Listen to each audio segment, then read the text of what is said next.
é conhecer a voz de Deus, conhecer a palavra de Deus. Então, ó, muita coisa que a gente já aprendeu, já falamos bastante coisas aqui, e aí eu vou dar sequência. Nós estamos chegando já, passou de 30 já, né? Então, 15, 16, 17, 18, 19, 20, já falei, 21, 22, 23, 24, 25, 26, 27, 28, 29, 30. Nesse 30 aqui, deixa eu dar uma paradinha que eu creio que a gente vai chegar de 30 a 40 e termina hoje aqui. Existe uma grande dificuldade em as pessoas receberem um milagre, porque elas ficam muito preocupadas como que isso acontecerá, como que isso vai se dar. Isso é perigoso, por quê? Porque toda vez que você fica preocupado, mas será que vai dar certo? Será que vai funcionar? Como que eu vou fazer isso? Como que acontecerá isso? Você acaba perdendo o seu grande milagre. Então, aí nós falamos anteontem e reforcei um pouco ontem do seguinte: descubra o porquê e o para quê. Sempre que você estiver atravessando uma situação, você deve perguntar: por que isso está acontecendo? Depois você tem que perguntar: para que isso? E se possível, para quê? Qual a razão, qual o motivo? E aí você vai saber que às vezes não é sobre você, às vezes é sobre a sua casa, sobre a sua família, às vezes é um problema externo, como agora nessa quarentena, por exemplo, a culpa não é do Brasil, é uma coisa que veio da China e que está nos atingindo. Deu para entender? Então, tem coisas que você tem que perguntar: para quê? Por quê? Para quê? Para quê? Ah, já entendi. Tem nada a ver comigo. Não fui eu que causei esse vírus, não fui eu que causei esse mal. Mas o que eu aprendo com isso? Então, quando você começa a entender isso, olha, para quê? Ah, será que não é para que eu possa estudar? Será que não é para que eu valorize minha família? Será que não é para que eu viva melhor com o meu marido, com a minha esposa? Você já parou para pensar que algumas coisas que você não valorizava, agora você está valorizando? Pense nisso. Outra coisa que a gente falou aqui ontem foi sobre que o mundo está mudando. Hoje eu conversava com um pastor amigo meu, eu disse: olha, a igreja não será mais a mesma. As pessoas não serão mais as mesmas. O mundo não será mais o mesmo. Então, quando eu começo a observar essas coisas, eu começo a analisar que tudo mudou. Tinha gente que valorizava demais o dinheiro, valorizava demais um carro, valorizava demais as coisas. Hoje nem sair pode. Você está entendendo? Então, o mundo mudou. Como que você está em relação ao mundo? Você aprendeu alguma coisa? Ontem eu perguntei: você aprendeu alguma coisa com essa crise? Você aprendeu alguma coisa com essa quarentena? O que você está aprendendo? Escreve aí se você aprendeu alguma coisa. Segundo Reis, capítulo 7, vamos pegar aqui o versículo 4, diz assim: se dissermos, entremos na cidade, há fome na cidade, e morreremos aí. E se ficarmos aqui, também morreremos. Vamos nós, pois, agora, e passemos para o arraial dos sírios. E se nos deixarem viver, viveremos. Se nos matarem, tão somente morreremos. E fala dos 4 leprosos. Eu não sei se você está acompanhando todos os dias aqui, mas eu já expliquei o capítulo 6, que fala que um exército cercou a cidade e as pessoas ficaram de quarentena. As pessoas ficaram sitiadas, isoladas, confinadas e não podiam sair da cidade. E aí eles começaram a pegar o dinheiro e a comprar cabeça de jumento para comer, cocô de pomba para comer, e eles começaram também a praticar o canibalismo. Uma mãe conversando com outra mãe, combinaram de uma comer o filho da outra, porque não tinha mais comida, a fome era muito grande. E dentro disso tudo aí, tinham 4 leprosos.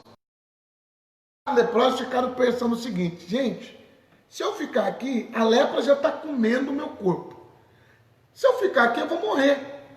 Se eu for lá onde estão o exército inimigo, se ele não me matar, já ia morrer aqui mesmo, tudo bem. Se não me matar, pelo menos eu vou comer alguma coisa, porque não tinha nada para comer. Então, eu coloquei aqui o seguinte.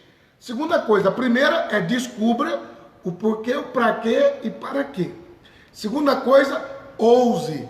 Seja ousado, seja intrépido, seja corajoso. E aí, a gente aprende o seguinte aqui. Faça o que temes.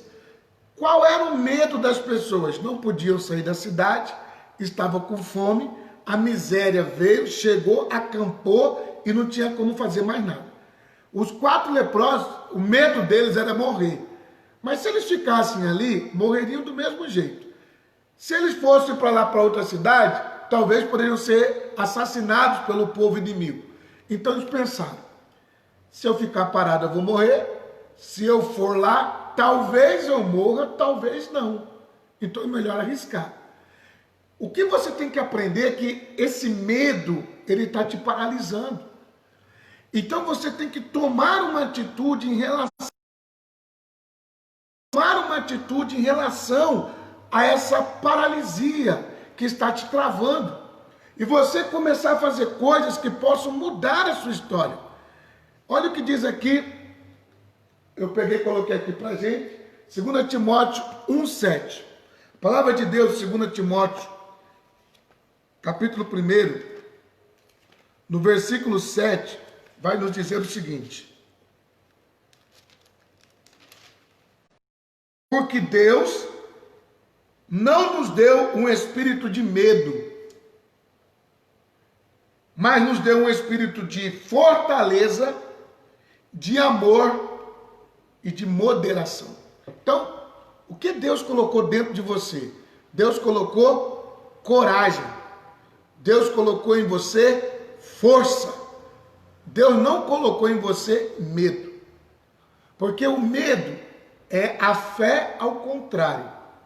O que é a fé? Fé, em Hebreus capítulo 11, versículo 1, diz assim: a fé é o firme fundamento das coisas que se esperam e a prova das coisas que você não. Então a fé é certeza de que vai dar certo. O medo é uma fé ao contrário, uma fé ao avesso.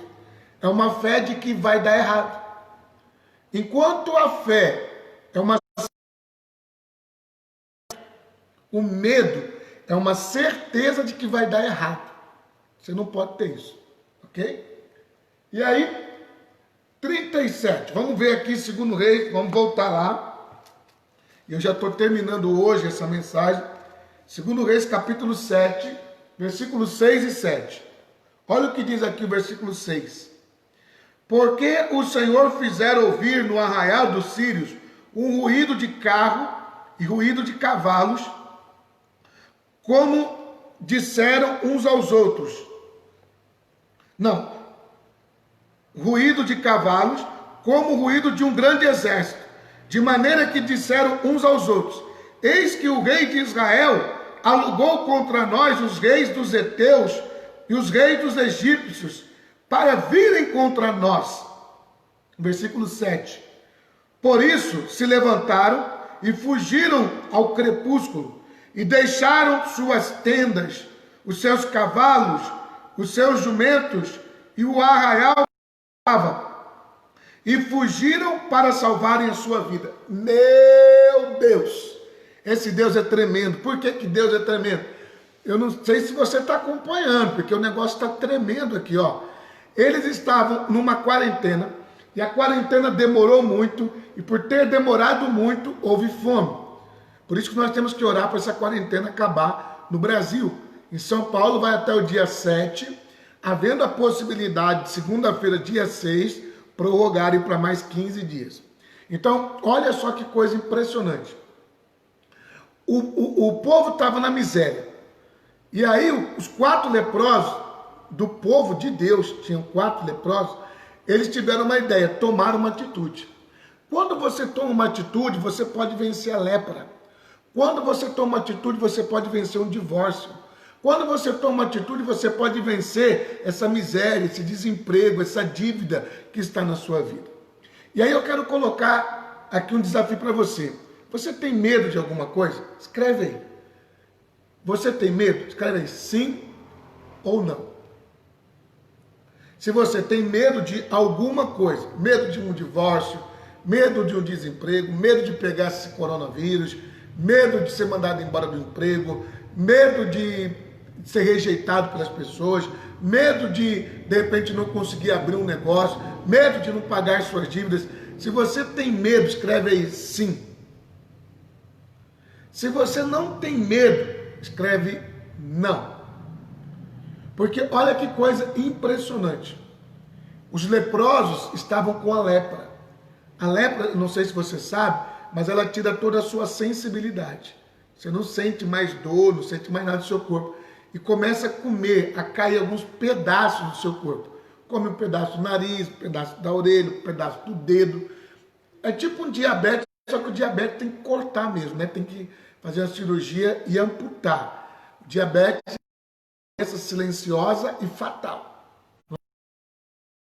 Interessante. Eles tomaram uma atitude.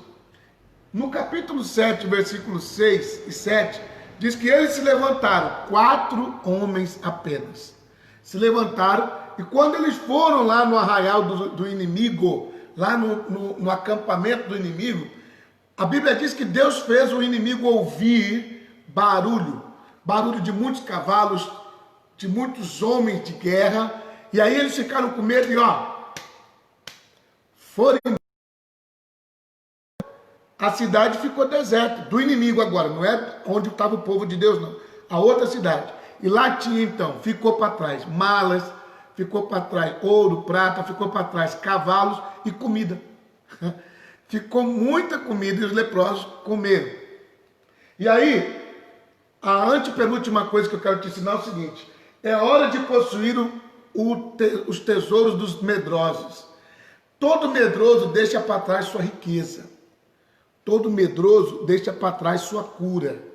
Todo medroso deixa para trás sua família. Então, o que aconteceu? Quando os 4 leprosos se aproximaram, o acampamento do inimigo escutou um barulho tão ensurdecedor que eles acharam que era uma guerra. Ele falou assim: o povo de Israel se juntou com o povo eteu e com o povo egípcio. Juntaram os exércitos, estão vindo contra nós e vão nos matar. E eles fugiram. Sendo assim, ficou todo o ouro, toda a prata, muita comida. Então, é hora de nós tomarmos posse dos tesouros dos medrosos. Quem é medroso, perde a prosperidade. E aí, começou a superação. Por quê? Porque entre esse versículo aqui, 6 e 7, que o inimigo saiu correndo, eles entraram na cidade para comer. E aí o que diz aqui? Começou uma superação, porque até então eles estavam passando fome. E agora tinha um acampamento lotado de prata, ouro, cavalos e comida. Sua superação está começando. Você vai dar a volta por cima dessa situação. E o terceiro e último ponto dessa mensagem é: nós somos mensageiros das boas novas. Você se levante aí na sua casa, no seu trabalho, onde você estiver, como mensageiro das boas novas. Mensageiro das boas novas. Fale coisas boas, fale coisas positivas, fale sobre fé, fale sobre amor, fale sobre esperança. E aí, o último versículo aqui é o versículo 9. Olha o que diz aqui. Vamos pegar o 8 e o 9. O 8 e o 9. Chegando, pois, esses leprosos à entrada do arraial, entraram numa tenda e comeram. Eles estavam com fome lá na cidade deles, foram para outra e acharam comida. E aí diz: comeram, beberam, e olha o que mais que diz aqui: e tomaram dali prata, ouro, roupas, e foram e os esconderam.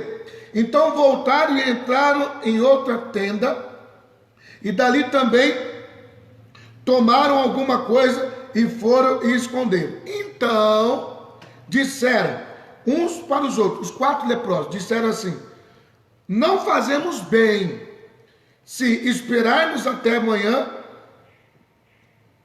à luz da manhã, algum mal nos sobrevirá. Por isso, agora vamos e anunciamos